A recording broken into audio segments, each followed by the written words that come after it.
বাজান এবার দিলটা নরম করে দেখেন এক ফোঁটা পানি আসে কিনা। আমার নবী যখন শুনছে 6 জন মানুষ কালেমা পড়বে, জিবরাইল নিষেধ করার পরেও বাবা নবী আমার গোশতের টুকরাটা হাতে নিয়ে বাবা চাবাইয়া খাচ্ছে।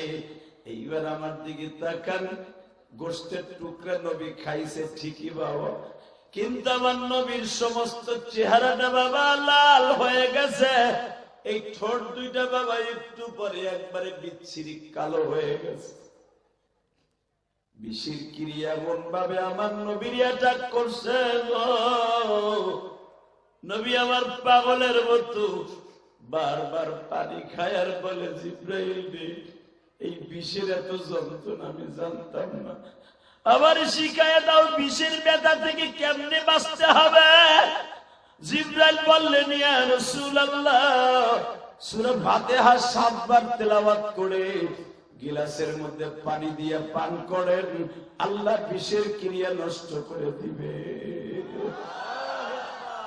এ কলিজার টুকরা ভাইরা, বিষের ক্রিয়া ওই মুহূর্তে নষ্ট হয়ে যায় ঠিকই, কিন্তু মৃত্যুর 5 দিন আগে আবার ওটা জাগ্রত হয়েছে। নবী আমার মা আয়েশার ঘরের মধ্যে বেহুশ হয়ে গেছে। আয়েশা রে, ওই বিষের যন্ত্রণা আমার কলিজাটা ভেদ করে দিচ্ছে। আয়েশা, আমার সাহাবীরা কই, আমার সময় নাই রে আয়েশা,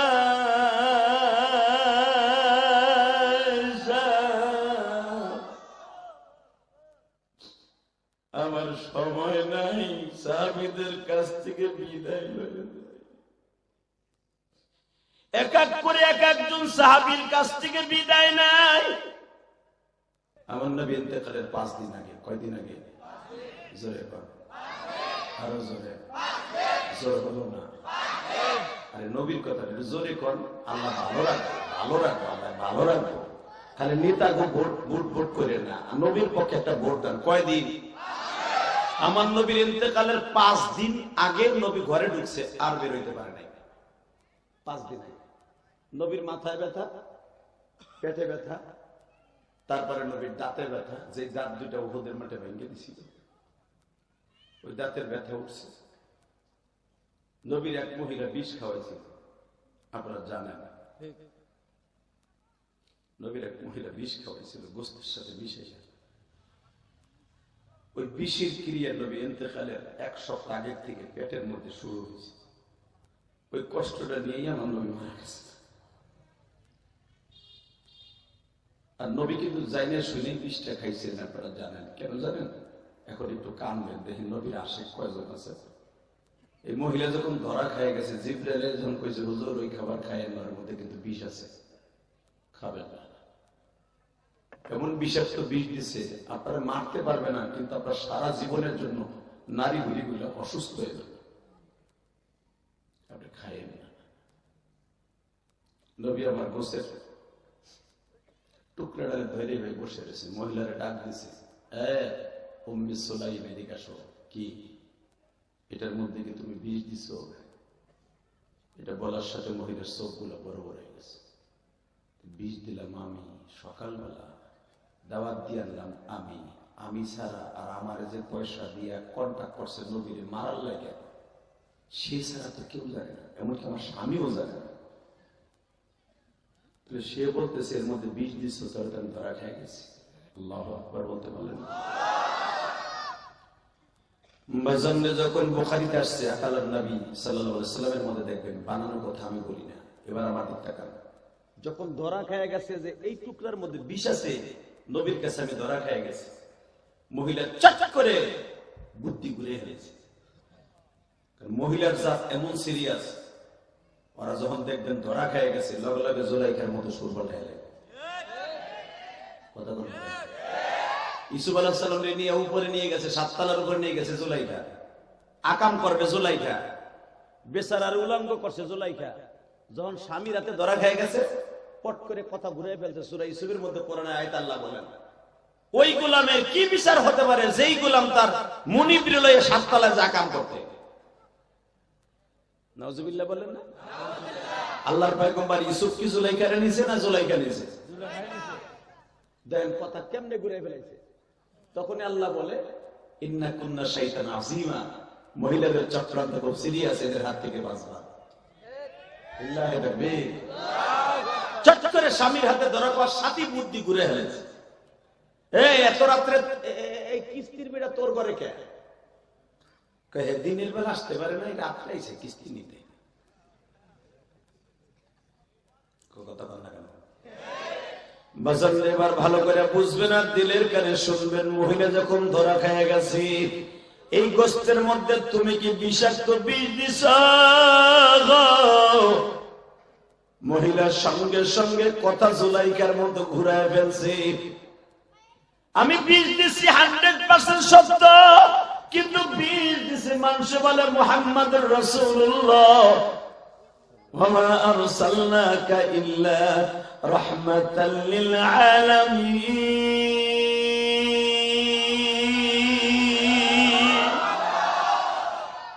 আপনি যদি সারা দুনিয়ার রহমত হন, এই বিষে কিছু করতে পারবে না। বুদ্ধি দেখছে?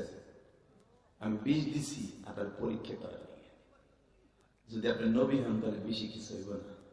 হালাকে এই কনটাকে কিন্তু নবীর খাবারে বিষ দেন নাই, নবীর খাবারে বিষ দিচ্ছে আলো মেরে ফেলনে লেগে। বুঝুন নাই? এই ভালো করে বুঝবেন। গেটের সামনে যারা দাঁড়ায় দাঁড়ায় কথা কস, তোদের কথা আমার কানে আসে। এই আল্লাহর কলিজার বান্দারা আমাদেরকে দেখেন, যখনই ধরা খেয়ে গেছে মহিলা পট করে বলে ফেলছে, যদি আপনি সত্য নবী হন, গোশ খাইবেন, গোশে আপনারা কিছু করতে পারবে না, আমি কালেমা পড়ে মুসলমান হব। এবং আমার ফ্যামিলিতে 6 জন মানুষ আছে, 6 জন কালেমা পড়ে মুসলমান হব। আমার নবী তো গায়েব জানে না। আল্লাহু আকবার জোরে বলতে পারলেন না? বাজান এবার দিলটা নরম করে দেখেন এক ফোঁটা পানি আসে কিনা। আমার নবী যখন শুনছে 6 জন মানুষ কালেমা পড়বে, জিবরাইল নিষেধ করার পরেও বাবা নবী আমার গোশতের টুকরাটা হাতে নিয়ে বাবা চাবাইয়া খাচ্ছে। এইবার আমার দিকে তাকান, গোশতের টুকরা নবী খাইছে ঠিকই বাবা, কিন্তু আমার নবীর সমস্ত চেহারাটা বাবা লাল হয়ে গেছে। এই ঠোঁট দুইটা বাবা একটু পরে একবারে বিচ্ছিরি কালো হয়ে গেছে। বিষের ক্রিয়া এমন ভাবে আমার নবীর অ্যাটাক করছে, নবী আমার পাগলের মতো বারবার পানি খায় আর বলে, জিবরাইল এই বিষের এত যন্ত্রণা আমি জানতাম না, আবার শিখায় দাও বিষের ব্যথা থেকে কেমনে বাঁচতে হবে। জিবরাইল বললেন, ইয়া রাসূলুল্লাহ, সূরা ফাতিহা 7 বার তেলাওয়াত করে গিলাসের মধ্যে পানি দিয়ে পান করেন, আল্লাহ বিষের ক্রিয়া নষ্ট করে দিবে। এ কলিজার টুকরা ভাইরা, বিষের ক্রিয়া ওই মুহূর্তে নষ্ট হয়ে যায় ঠিকই, কিন্তু মৃত্যুর 5 দিন আগে আবার ওটা জাগ্রত হয়েছে। নবী আমার মা আয়েশার ঘরের মধ্যে বেহুশ হয়ে গেছে। আয়েশা রে, ওই বিষের যন্ত্রণা আমার কলিজাটা ভেদ করে দিচ্ছে। আয়েশা, আমার সাহাবীরা কই, আমার সময় নাই রে আয়েশা,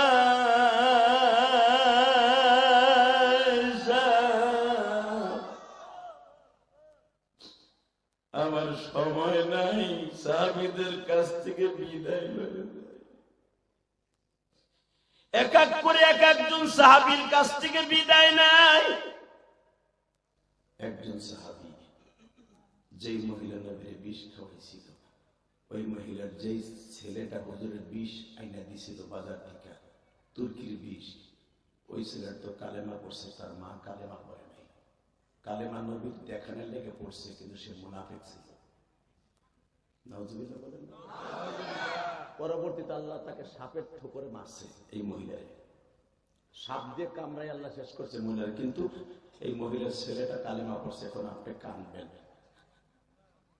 যখন আমার নবীর বিষের ক্রিয়া পেটের মধ্যে জাগ্রত হয়েছে, ওই মহিলা সন্তানটা নবীর সামনে যে কান্দে, বলি ইয়া রাসূলুল্লাহ, আমি বাজার থেকে বিষ এনে দিয়েছিলাম। আমি আমার মার প্রবঞ্চনায় করে আমার মা আমাকে বলছিল ইন্দুর মারবো, বিষাক্ত সাপ মারবো, কিন্তু ওই সাপ যে আপনার মা আপনারা বানাইছে আমি জানতাম না।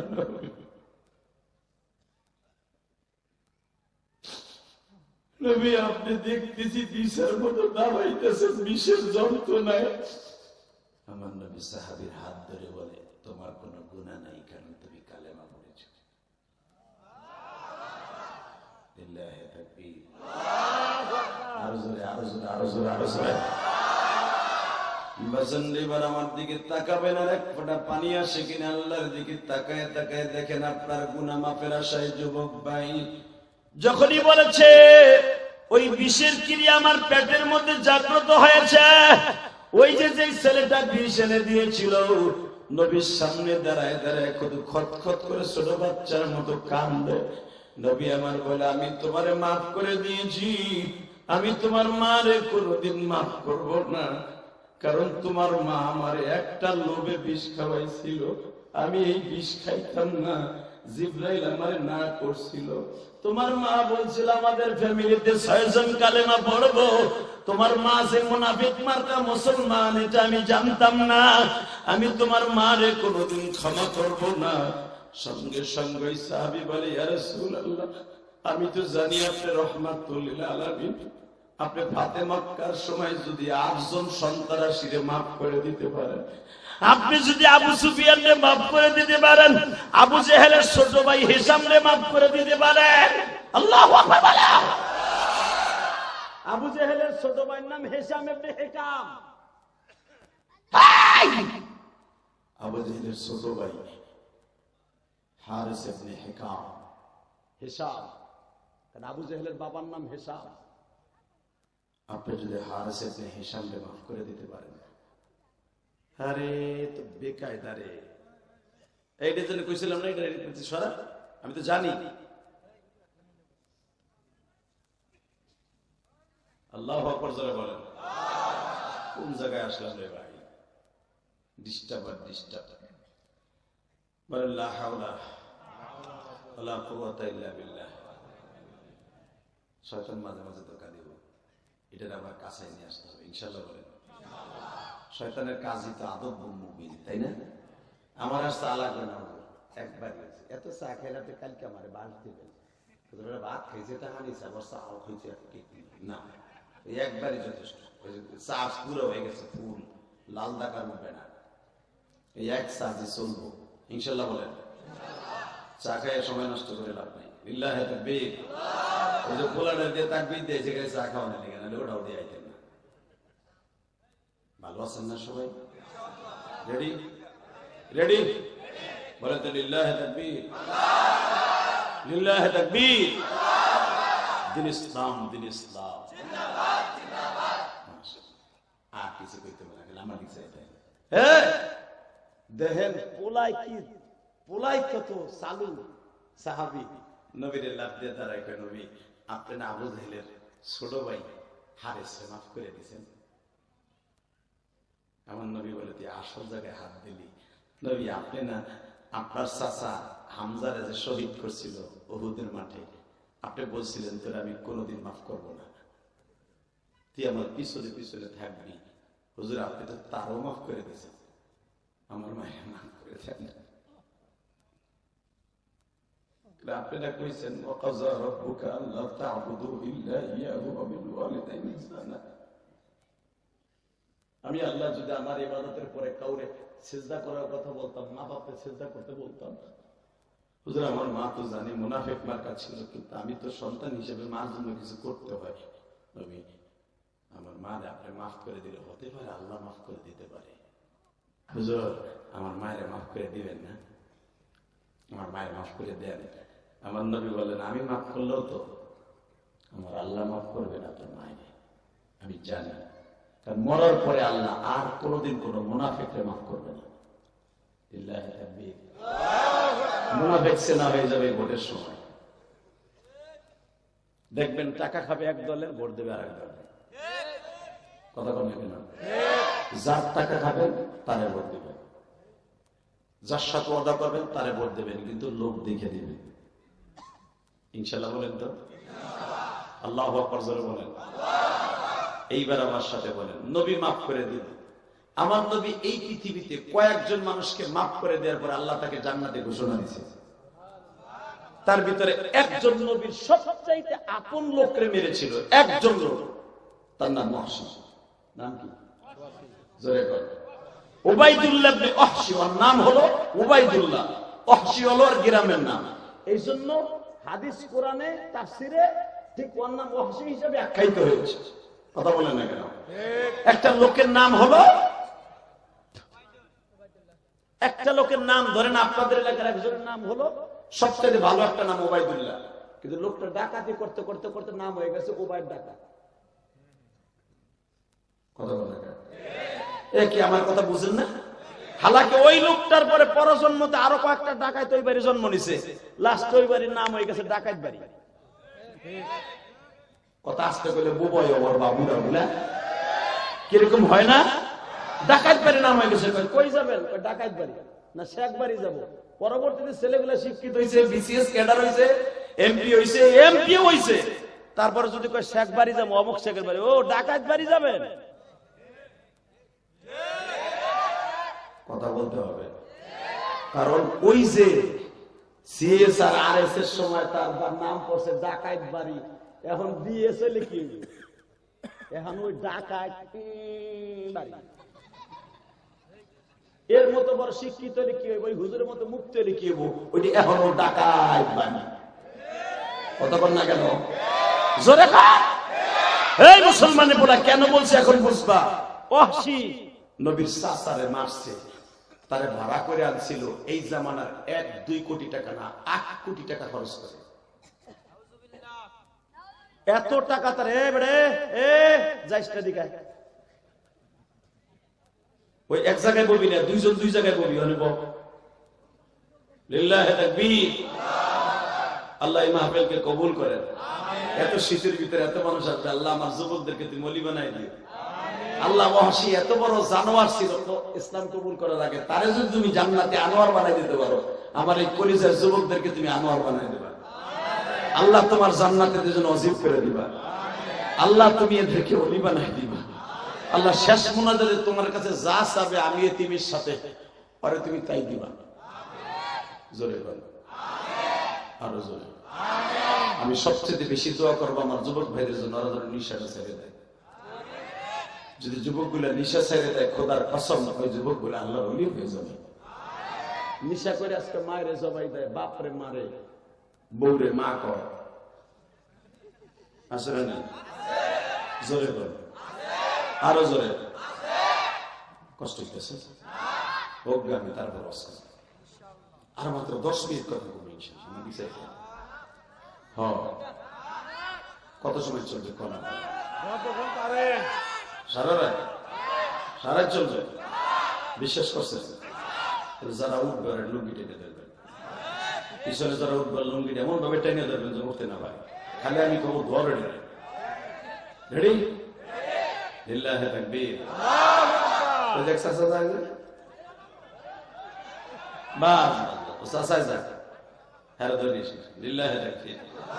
আমার জীবনে বুঝলেন গাজীপুরে গেছিলাম ওয়াজে, ওরম এক চাচা না করলে তো বুঝলেন না। 2013 সালে বুঝলেন ভাই, ওয়াজ করতেছি ইন্দিমি টাইমে কিছু কয়টা মধ্যে চলবে, হেজেন কয় সারা রাত চলবো, প্রতিদিনই কয় সারা রাত চলবো। তা আমি কাছে সারা রাত চলতে হলে একটা শর্ত কি, লুঙ্গি টেনে ধরতে যে উঠবো। এক বুড়ে কয় গাজীপুরের মানুষ তো খুব কড়া মাল এগুলা। ভাই ওয়াজ শুরু করছি এর ভিতরে 10 মিনিটও যায় না, এক মগা উঠে হাঁটা দিছে, ধরছে বুড়ে লুঙ্গি টেনে। কই যাস? যখন ধরছে টাইনা পলেস্টার লুঙ্গি গেছে ছাতা খুলে, এমন ভাবে টান দিছে পাঞ্জাবি না থাকলে তো বর্ডার মর্ডার গেছে বাইরে, কি একটা বিপদ হয়ে যায়। বুড়ে টান দিছে, তারপরে পুরো থাবা দিয়ে লুঙ্গিটা ধরছে, ধরে মানে একটা উপরের দিকে, বুড়ে একটা নিচের দিকে। বয় বয় বয়, আমি তো হুঁটা শিকাল করেছি, বইছি বইছি। বহানের পর ওইটা যে একটা টান দিছে, ওই টানে দেখি আর কেউ উঠে না। মানে সুখ টান, এমন টান দিছে আর কেউ ওঠে না। আল্লাহর কি কাম, এক বুড়ে আমার সামনা সোজাসুজি বলটা, হ্যাঁ পোষা হয়েছে আধা ঘন্টা আগে। বুড়ে চিন্তা করে আমি যদি উঠি, যেই যুবকে টান দিছে বুড়ে বয়সে আমারও টান দিব, এই টান যে খামো মান সম্মান সব শেষ। কি করি কি করি? এই যে আপনারা যখন খেয়ালে কইছেন না, এই বুড়ে চিন্তা করছে, পরে কইছে মানে হে ভাবছে খেয়ালের ভিতরে মারবো, লুঙ্গি রাস্তা সরাই আস্তেই করে মহিলাকে মতো মারবো। চিন্তা ভাবনা করতেছে মার মুজে যদি গড়াই আর একজনের ফাঁসার নিচে যায় তাহলে ওরা করে সার বানিয়ে দিতে আর এক বিপদ, লাভ দিয়ে উঠে আমার ধরো বলা শিখবা। বেড়ায় চিন্তা করে উঠবো না, টানো খামো না, আর খেরও মারবো না, চায়না বুদ্ধি একটা বাইর করছে। কি বুদ্ধি? ওই যে প্লাস্টিকের ঠোঙ্গা জুতা আছে না, ওইটা লুঙ্গির ভিতর নিছে। আমি দেখছি যে বেড়া বুড়ে মোড়ামুড়ি করতেছে, চাদর একবার গায়ে দেয় একবার নিচায়, এমনি আস্তে আস্তে দিয়ে আস্তে আস্তে ছাড়ছে। কিন্তু আধা ঘন্টা আগের জিনিস না, হিস করে উঠছে, জহরে সের সেরে উঠছে। পাশের থেকে ডিজিটাল বলে চাষা মুতের আওয়াজ হয় কে? কি হয়েছে? মুতে দিস মুতে দিস, মাইরে দিস। ও কি আর সুখ থাকে ডিজিটাল বলা, ও লাভ দিয়ে করে চাষা মুতে দিছে, চাষা মাইরে দিছে রে, মাইরে দিছে। 5 মিনিট পর আবার মাঠ খালি, খবরদার ওঠা যাবে না। লিল্লাহি তাকবীর। বহুত হাসছেন, এখন কান রেডি? লিল্লাহি তাকবীর। এই যে দেখেন কি সুন্দর দুলাভাই পোলারা ঢুকতেছে। চারজন ট্রাফিক হিরো আলম, হিরো আলমের বাইরা দেখো 4টা ঢুকছে এক জায়গায়, বাহ। আবার এই সাইড দিয়ে একসাথে উঠে যাবে, দেখবেন জন একজনে কইব দোস্ত আয়া পড়ছে, আয় এখন যাই। বুঝেন নাই? টেলিফোন আইব, কই তুমি কই বানান কিনা দেবা না, তুমি কই আছো? ওই সাইড দিয়ে একসাথে উঠবো, দেখেন আমি দেখিস তো ভাই, ওই সাইডের আগে প্যান্ট খুলে রাখবেন। লিল্লাহি তাকবীর, লিল্লাহি তাকবীর। বসে বলো, আল্লাহর রানী বসে বলো। তোমরা এখন তোমাদের আর কোনো কাজ নেই, এখন শুধু আল্লাহর সাথে খেলা খেলবা। রেডি? এখন বহুত আসছে, এখন আমার দিক তাকায় থাকবা, রসগোল্লার মতো তাকায় থাকবা। আলেমদের চেহারার দিক তাকাইলে চোখের জ্যোতি বেড়ে যাবে। আলেমদের চেহারার দিক তাকাইলে সেজন্য বিশ্বনবীর চেহারার দিকে তাকাই দেবে। এই জন্য আমি নবী হয়ে যাইনি, আমি নাইবে নবী। ওই যে আলেমরা বসে আছে, আলেমরা নাইবে নবী। লিল্লাহি তাকবীর। আলেমদের দিকে যারা নেক নজর তাকাবে, আল্লাহ তাদের চোখ দুটো কোনোদিন নষ্ট করবে না। আর যারা আলেমদের থেকে তেরা নজরে তাকাবে, মরার আগে ওর চোখে কিচ্ছু দেখবে না, ও বেঈমান হয়ে মরবে। লিল্লাহি তাকবীর। এবার আমার দিক তাকাবেন, কোনো দিকে তাকাবেন না, আমার দিক তাকায় থাকবেন। বাজার কে কইছে আপনি জাহান্নামে যাবেন? আমি গ্যারান্টি দিলাম আপনি জান্নাতে যাবেন। আমি গ্যারান্টি দিয়ে গেলাম আপনি জান্নাতে যাবেন। শুধু আমার কথাটা শুনবেন, আলেম হিসাবে মনে করবেন। এই জায়গায় যদি আমাকে এই মাঠে লোহরিয়া গ্রামে যদি ঈদগাহ মাঠে আমার বিশ্ব নবী আসতো, আবার নবী যদি চেয়ারটা বইয়ে কথা বলতো, আমরা কেমনে শুনতাম?